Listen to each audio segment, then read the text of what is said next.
മഹാനായ അബു അബ്ദില്ല മാലിക് ഇബ്നു അനസ് റഹിമഹുല്ലാഹ്, ഇമാം മാലിക് എന്ന് പറയുന്ന ഇമാം ഷാഫിഈയുടെ ഉസ്താദാണ്.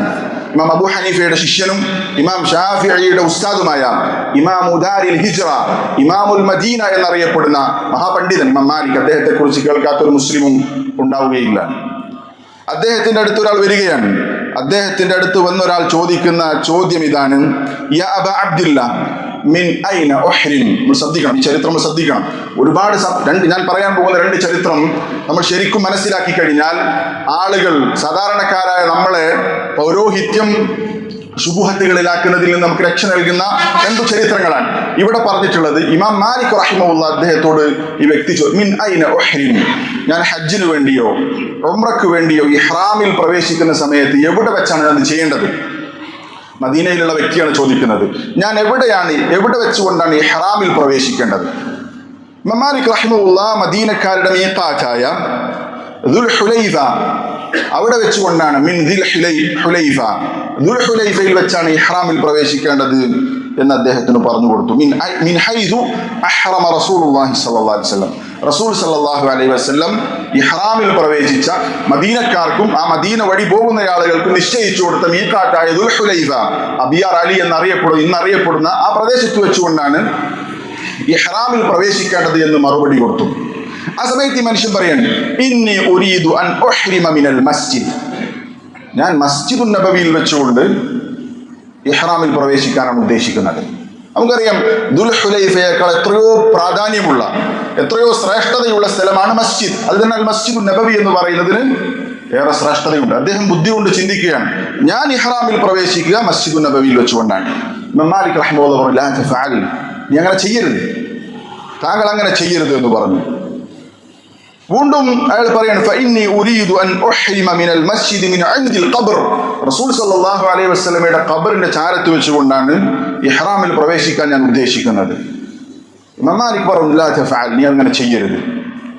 ഫഇന്നി അഖ്ശ അലൈക്കൽ ഫിത്ന, നിന്റെ മേൽ ഞാൻ ഫിത്ന പേടിക്കുന്നു. ഈ മനുഷ്യൻ ചോദിക്കണം: വഅയ്യു ഫിത്നതിൻ ഹാദിഹി, ഇതെന്തു ഫിത്നയാണ് പേടിക്കാനുള്ളത്? ഇന്നമാ ഹിയ അംയാലുൻ അസീദുഹ, ഞാൻ കുറച്ച് മൈലുകൾ മാത്രമല്ലേ വർദ്ധിപ്പിക്കുന്നുള്ളൂ. ദുൽഹുലൈഫയും മസ്ജിദുൻ നബവിയും ഏകദേശം 10-12 കിലോമീറ്റർ വ്യത്യാസമേ ഉള്ളൂ. കുറച്ച് കിലോമീറ്ററുകളല്ലേ ഞാൻ വർദ്ധിപ്പിക്കുന്നുള്ളൂ, അതിലെന്തു ഫിത്നയാണ് വരാനുള്ളത്?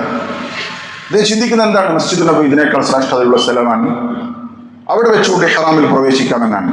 ഇമാം മാലിക് റഹിമഹുല്ലാഹ് അദ്ദേഹത്തിന് കൊടുക്കുന്ന മറുപടി: വഅയ്യു ഫിത്നതിൻ അഅളമു മിൻ അൻ തറ അന്നക സബഖത ഇലാ ഫളീലതിൻ ഖസ്സറ അൻഹാ റസൂലുള്ളാഹി സ്വല്ലല്ലാഹു അലൈഹി വസല്ലം.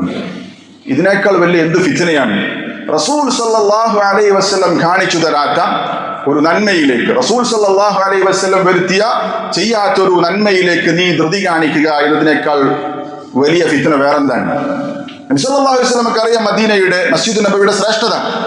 ആ മുഹമ്മദ് സല്ലല്ലാഹു അലൈഹി വസല്ലം മീഖാത്തായ ദുൽഹുലൈഫ നിശ്ചയിച്ചിട്ടുണ്ടെങ്കിൽ നമ്മൾ ബുദ്ധി കൊണ്ട് ചിന്തിച്ച് അതിനേക്കാൾ ശ്രേഷ്ഠതയുള്ള സ്ഥലം മസ്ജിദുൻ നബവിക്കല്ലേ എന്ന് ചിന്തിച്ച് ദീനിൽ നമ്മുടെ ബുദ്ധിക്കനുസരിച്ച് കൂട്ടിക്കടത്താൻ അനുവാദമില്ല.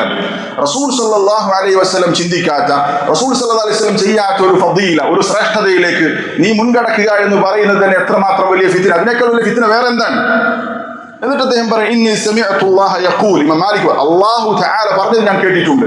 സൂറത്തുൻ നൂറിൽ ഈ ആയത്ത് ഓതി കൊടുക്കുകയാണ്: ഫൽയഹ്ദരില്ലദീന യുഖാലിഫൂന അൻ അംരി, അല്ലാഹുവിന്റെ റസൂലിന്റെ കൽപ്പനയോട് ആരാണോ എതിർത്ത് നിൽക്കുന്നത്, അതിനോട് എതിരാകുന്നത്, അവർ പേടിച്ചു കൊള്ളട്ടെ. അൻ തുസീബഹും ഫിത്ന ഔ യുസീബഹും അദാബുൻ അലീം, അവർക്ക് വമ്പിച്ച വേദനയേറിയ ശിക്ഷ അവരെ ബാധിക്കും, അവരെ പിടികൂടുമെന്ന കാര്യം അവർ പേടിക്കട്ടെ. എന്താണ് മസ്അല? അയാൾ ചിന്തിക്കുന്നത് കുറച്ചുകൂടി നല്ല സ്ഥലത്ത് വെച്ച് ഇഹ്റാമിൽ പ്രവേശിക്കാമെന്നാണ്. പക്ഷെ റസൂൽ സല്ലല്ലാഹു അലൈഹി വസല്ലം പഠിപ്പിക്കാത്ത ഒന്നാണ്. അയാൾ നന്മയാണ് ഉദ്ദേശിച്ചത്, നല്ലൊരു കാര്യമാണ് ഉദ്ദേശിച്ചത്, കുറച്ചുകൂടി ശ്രേഷ്ഠതയുള്ള സ്ഥലത്ത് വെച്ചുകൊണ്ട് ഇത് ചെയ്യാം. പക്ഷെ അള്ളാഹുവിന്റെ റസൂലിന്റെ കൽപ്പനയ്ക്കെതിരായി, റസൂൽ സല്ലല്ലാഹു അലൈഹി വസല്ലം പഠിപ്പിച്ചതിനെതിരായി. ഇതാണ് വിഷയം. അല്ലാഹു തആലയുടെ ദീൻ അത് പൂർത്തീകരിച്ചിട്ടുണ്ട്. ഇനി നമ്മുടെ അഖ്ൽ കൊണ്ട് അതിനേക്കാൾ നല്ലത് അതല്ലേ എന്ന് ചിന്തിച്ച് ദീനിലൊന്നും കടത്തിക്കൂട്ടേണ്ട ഒരു കാര്യമില്ല, അത് കടത്തിക്കൂട്ടാൻ പാടില്ല. നമ്മൾ ഈ ദീന സ്വീകരിച്ചത് എന്തിനാണ് സഹോദരങ്ങളെ? വളരെ എളുപ്പത്തിൽ നമുക്ക് തിരിഞ്ഞ ആളുകൾ ഉണ്ടാകും, വളരെ സാധാരണക്കാരെ, വളരെ നിഷ്കളങ്കമായി ആത്മാർത്ഥമായി സ്വർഗം കിട്ടണമെന്ന് ആഗ്രഹിച്ച് പ്രവർത്തിക്കുന്ന പലരും ഇതിൽ കുടുങ്ങിപ്പോയിട്ടുണ്ട്. സ്വർഗമാണ് അവരുടെ ലക്ഷ്യം. അവർക്ക് നമ്മൾ ബോധ്യപ്പെടുത്തി കൊടുക്കണം. ഇവിടെ നമ്മൾ ഈ ദീൻ അനുസരിച്ച് പ്രവർത്തിക്കുന്നതിന് വേണ്ടിയിട്ടാണ് സ്വർഗത്തിലേക്ക് എത്താനാണ്. സ്വർഗത്തിലേക്ക് ആദ്യം പ്രവേശിക്കുന്ന നമുക്കറിയാം മുഹമ്മദ് സല്ലല്ലാഹു അലൈഹി വസല്ലമയാണ്. അതുപോലെ തന്നെ സ്വർഗം കൊണ്ട് സന്തോഷ വാർത്ത അറിയിക്കപ്പെട്ട 10 സ്വഹാബികൾ, അതിനുശേഷം എല്ലാ സ്വഹാബത്തും സ്വർഗത്തിലാണ് എന്ന് വിശുദ്ധ ഖുർആനിലെ ആയത്ത് വെച്ച് അഹ്ലുസ് സുന്നത്തി വൽ ജമാഅ പഠിപ്പിച്ചിട്ടുണ്ട്. അവർ പോയ സ്വർഗത്തിലേക്ക് പോകണമെങ്കിൽ അവർ കാണിച്ച വഴിയിലൂടെ സഞ്ചരിക്കണം.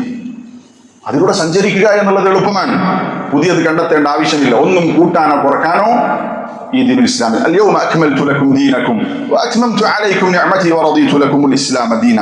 ഇസ്ലാം പൂർത്തിയായിട്ടുണ്ട്. ആ പൂർത്തിയായ ഇസ്ലാം അത് ജീവിതത്തിൽ പകർത്തുക എന്നുള്ളതിനാണ് നമ്മൾ കൂടുതൽ ശ്രദ്ധ കാണിക്കുന്നത്. ഇല്ലാത്ത ഒന്ന് കൊണ്ടുവന്ന് അത് ഇതിൽ കൂട്ടിച്ചേർക്കേണ്ട യാതൊരു ആവശ്യവുമില്ല. അതുകൊണ്ട് നമ്മൾ നമ്മുടെ പരലോകമാണ് നഷ്ടപ്പെടുത്തുന്നത്. നമ്മൾ ശ്രദ്ധിക്കണം.